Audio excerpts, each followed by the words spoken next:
It was the summer holidays in England and me and my friend Chris were out playing near the old windmill. It was in a farmer's field next to a dilapidated farmhouse, long since abandoned.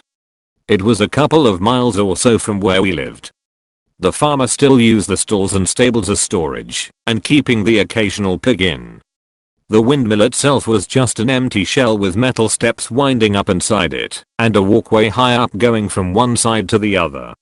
The farmhouse looked as though it hadn't been used since the 1930s.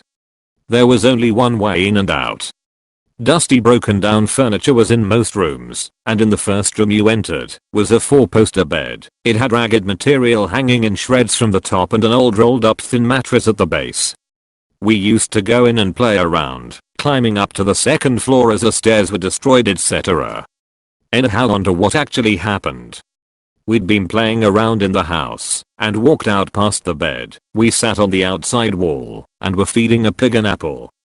I looked behind me and there was the 4-poster bed in all its glory. It was completely made with a fresh quilt, polished wood and billowing lace curtains around its frame.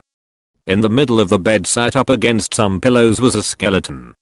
It was dressed in a blue and white striped nightgown and matching nightcap. It turned its head to look in my direction. Now obviously this was incredibly startling. We had literally been in that room only 60 seconds before, and as I said, it was a few miles from anywhere. So no one cold been playing a trick. I was literally struck dumb with terror. I was tapping Chris on the shoulder to get his attention as he was happily still feeding the pig.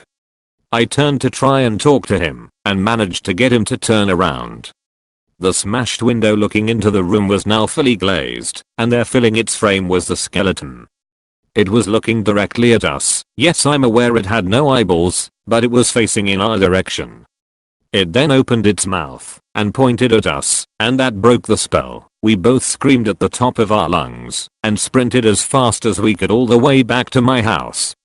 Through fields of stinging nettles despite wearing shorts, and the long distance home. Only stopping when we got in and told my mother all about what happened. I refused to go near that place again for over 15 years and only went back with a group of mates so that I felt safe. The site where it stood has since been developed into a supermarket, and as far as I'm aware, no paranormal activity has been reported. I don't know what I saw that day, if it was a ghost or a time slip or something completely different, but I know what I saw, and my story has not changed a bit in 32 years.